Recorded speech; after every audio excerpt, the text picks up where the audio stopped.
de votre pays. Il y a beaucoup de questions là. Essayons de commencer dès le début. Reprenons au début. Depuis le début de la guerre, tout le monde a des problèmes, même vous.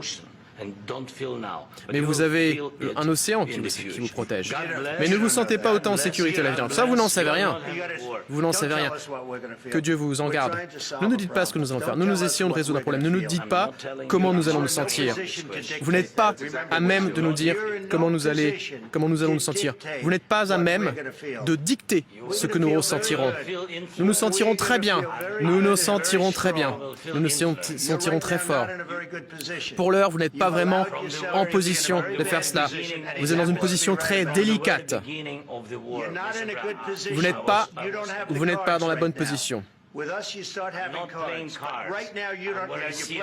n'avez pas les atouts pour vous comporter ainsi.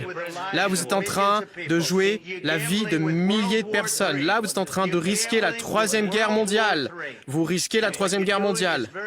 Ce que vous faites est extrêmement irrespectueux envers notre pays, ce pays. Beaucoup plus irrespectueux que... Est-ce que... Vous avez réfléchi un petit peu à l'objectif de toute cette réunion? Est-ce que vous avez dit une seule fois merci? Vous êtes rendu en Pennsylvanie en octobre, vous avez fait campagne pour l'opposition, essayez de faire preuve de gratitude pour les États-Unis. Le président essaie de sauver votre pays, s'il vous plaît. Vous voyez que si vous parlez à tue-tête sur la guerre, non, il ne parle pas à tue-tête. Votre pays est vraiment dans une situation problématique. Oui, je le sais, votre pays a des gros problèmes. Vous n'êtes pas en train de gagner cette guerre. Vous aurez une sacrée bonne chance de vous en sortir grâce à nous. Oui, Monsieur le Président.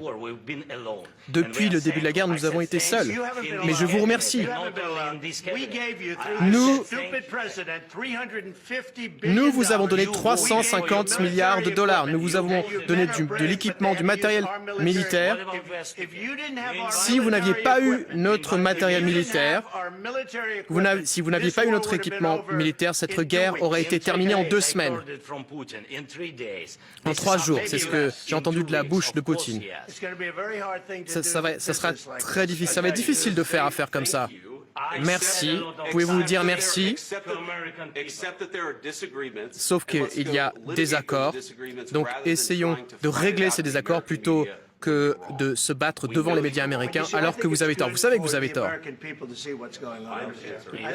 Je pense qu'il est bon pour le peuple américain de voir ce qui est en train de se passer. Vous devez être reconnaissant. Il y a des gens qui sont en train de mourir. Vous avez de moins en moins de soldats. Vous serez bientôt à court de soldats. Et là, vous nous dites que vous ne voulez pas de... Vous nous dites, je ne veux pas de cessez-le-feu.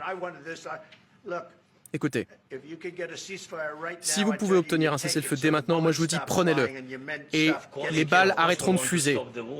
Je veux arrêter la guerre. Je vous le dis, moi je veux un cessez-le-feu. Parce que vous pouvez obtenir un cessez-le-feu plus rapidement qu'un accord. Ce n'est pas avec moi que vous avez signé un accord. C'était avec un type qui s'appelait Biden, qui n'était pas intelligent. Mais c'était... Non, excusez-moi, c'était avec Obama. Moi, je vous ai donné les Javelins pour détruire tous ces tanks. Obama... Non, Biden vous a donné les Javelins. Il faut faire preuve de plus de reconnaissance, parce que je vous le dis, vous n'avez pas les atouts dans votre jeu. Avec nous, vous les avez, mais sans nous, vous ne les avez pas. Oui, ça va être difficile de passer un accord. Va falloir changer d'attitude.